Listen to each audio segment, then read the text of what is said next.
नगरपालिका नगरपंचायत निवडणुकांच्या प्रचाराचा शेवटचा दिवस. मुख्यमंत्री, दोन्ही उपमुख्यमंत्र्यांसह सर्वपक्षीय नेते महाराष्ट्र पिंजून काढणार. रात्री 10 पर्यंत प्रचाराची मुदत.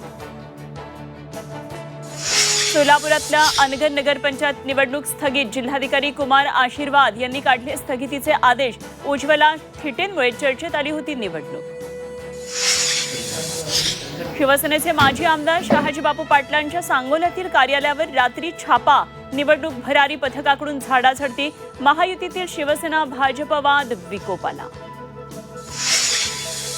शिवसेना युबीटीची मुलुख मैदानी तोफ आजपासून पुन्हा मैदानात. संजय राऊत आज माध्यमांशी संवाद साधणार. गेले 1.5 महिने प्रकृती अस्वास्थ्यामुळे राऊत माध्यमांपासून होते दूर.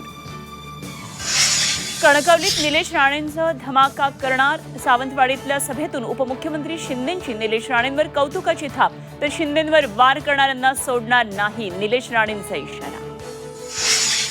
जयंत पाटलांच्या भाजप प्रवेशाच्या चर्चांना पूर्णविराम. मंत्रिमंडळात वॅकन्सी नाही. सांगलीतल्या सभेत फडणवीसांकडून स्पष्ट. मुंबई महापालिका प्रारूप मतदार याद्यांवर हरकतींचा पाऊस. 9 दिवसात 3,500हून अधिक हरकती सूचना. 3 डिसेंबर हरकती सूचनांसाठीचा शेवटचा दिवस. संसदेचं आजपासून हिवाळी अधिवेशन. अणुऊर्जा, राष्ट्रीय सुरक्षा, कॉर्पोरेट लॉसह विविध विधेयकं सादर होणार. SIR, महागाईसह बेरोजगारीचा मुद्दाही गाजण्याची शक्यता. सोलापूरमध्ये नवदाम्पत्याच्या कारला भीषण अपघात. बार्शीतल्या जांभळबेट पुलावर कार ट्रकची समोरासमोर धडक.